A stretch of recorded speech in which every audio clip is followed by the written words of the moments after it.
কোটা সংস্কার এবং শিক্ষার্থী মৃত্যুর প্রতিবাদে সারা দেশে কমপ্লিট শাটডাউন কর্মসূচির অংশ হিসাবে চট্টগ্রামের যে শাহমানব সেতু রয়েছে অর্থাৎ নগরীর প্রবেশপথ চট্টগ্রাম কক্সবাজার মহাসড়কের এখানে কিন্তু আন্দোলনকারীরা অবস্থান নিয়েছে, তাদের দাবি দাওয়া করার চেষ্টা করছেন। এই মুহূর্তে আপনি দেখতে পাচ্ছেন এখানে 1000-এর মতো আন্দোলনকারীরা কিন্তু এখানে অবস্থান নিয়েছে। তারা বিভিন্ন জায়গা থেকে এসে এখানে রাস্তা ব্লক হয়ে গেছে, অর্থাৎ যান চলাচল বন্ধ হয়ে গেছে। বিপুল সংখ্যক পুলিশ সদস্য মোতায়েন করা হয়েছে। এখানে ডিবি পুলিশও আমরা দেখতে পাচ্ছি, অনাকাঙ্ক্ষিত যেন ঘটনা ঘটতে না পারে সেজন্য বিপুল সংখ্যক পুলিশ সদস্য মোতায়েন করা হয়েছে। পাশাপাশি বিজিবির চট্টগ্রাম কক্সবাজার মহাসড়ক, ঢাকা চট্টগ্রাম মহাসড়ক এবং চট্টগ্রাম খাগড়াছড়ি মহাসড়ক এবং চট্টগ্রাম রাঙ্গামাটি মহাসড়ক সহ বিভিন্ন সড়কে নিরাপত্তা নিশ্চিতে কিন্তু বিজিবির উন্নত মানের 3টি কন্ট্রোল যানবাহন রাখা হয়েছে এবং তারা সেগুলো কিন্তু এখানে রয়েছে। বিজিবির সদস্যরা কিন্তু রয়েছে, পাশাপাশি রেড ক্রিসেন্টের সদস্যরাও কিন্তু অবস্থান করছে পাশে, যাতে করে কোনো ধরনের অনাকাঙ্ক্ষিত ঘটনা ঘটলে সেটি কোনো ব্যবস্থা নিতে পারে।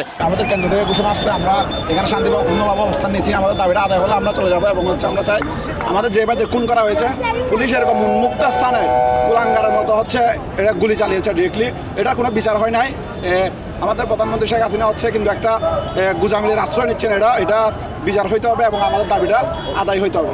এই মুহূর্তে কিন্তু থমথমে অবস্থা বিরাজ করছে চট্টগ্রাম নগরীর যে শাহমানব সেতু এলাকায়। একদিকে আন্দোলনকারীরা, অপরদিকে বিজিবি এবং পুলিশ সদস্যরা কিন্তু অবস্থান রয়েছে। শফিকুল আলম, সময় সংবাদ, চট্টগ্রাম।